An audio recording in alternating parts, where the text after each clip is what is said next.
145, also by the Black Oak Ranch. 412 is shown by Jenny Wyffels of Parkview, Iowa. 413 is shown by Emily Mullins of Golden, Texas. And 414 is shown by Zachary Kruger of Hooks, Texas.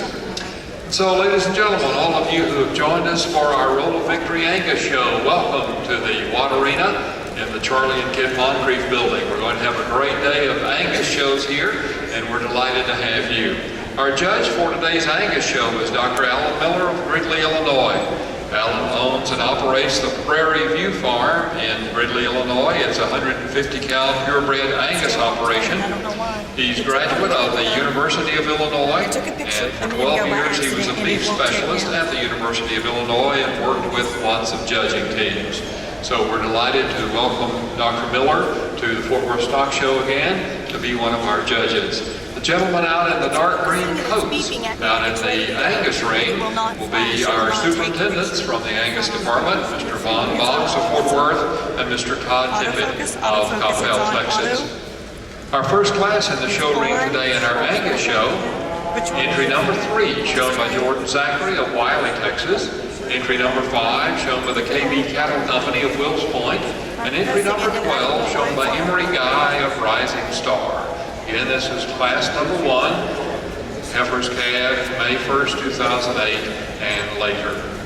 Okay, why did you take a picture of me? Class number 1 in our Angus show, and if you want to follow with your programs, the programs are for sale in the red booth at the far north end of the Watt Arena.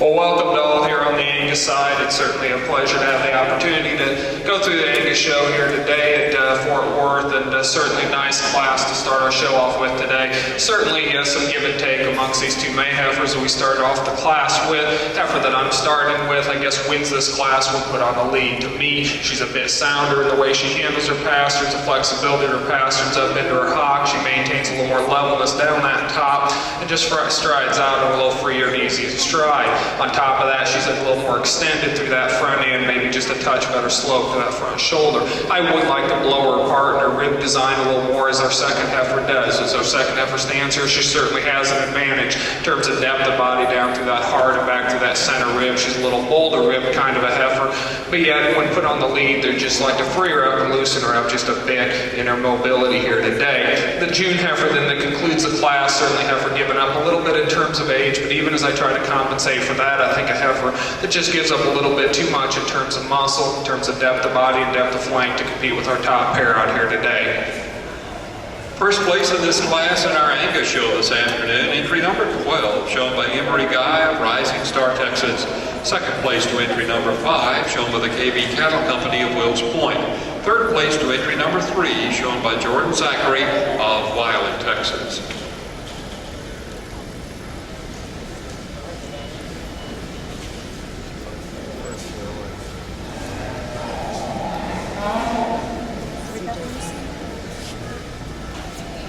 Next in our Angus show ring will be class number 2. These are junior heifers calved in April of 2008. Entry number 212 is shown by Katie Safrey of Montague, Texas. Entry number 13 shown by the Walter Cattle Company of Elk City, Oklahoma. Entry number 14 is shown by Trenton Harmon of Orlando, Oklahoma. Entry 19 by Clarissa Perez of Forney, Texas. Entry number 20 shown by Carrie Shirley, an FFA member from Yantas. Again, this is class number 2 if you're following in your programs, junior heifers calved in April of 2008.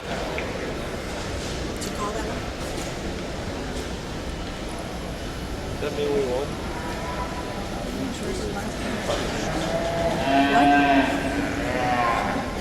What? I said, he asked if that means we won, and I said, that means we're in first.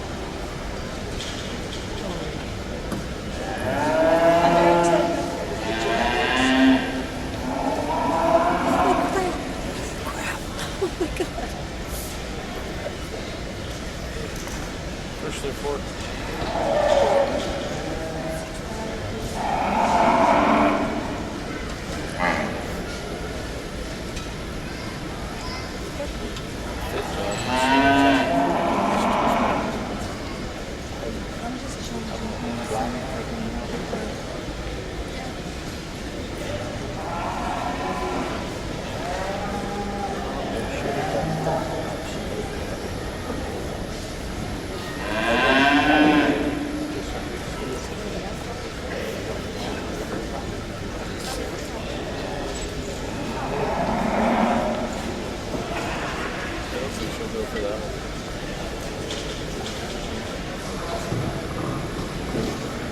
Back in our Sembra ring class of September females, I think our first two heifers kind of overwhelmed the class in terms of being the stout, powerful females that we've got out here. And amongst that pair, the heifer we use in first to balance is considerably better. She's neater from a compositional standpoint. I think she reads that way as we get them out here in the ring, and certainly reads that way on paper as well. She's neater up through her front third and her underline. A heifer that certainly is sound enough from a skeletal standpoint. She covers her tracks as she gets out here and moves.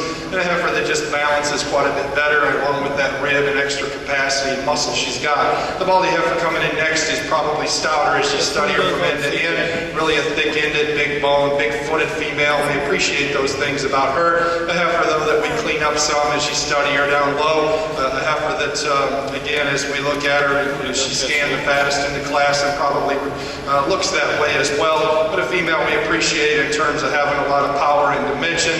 And I think for having that much dimension, she handles it reasonably well from a structure standpoint.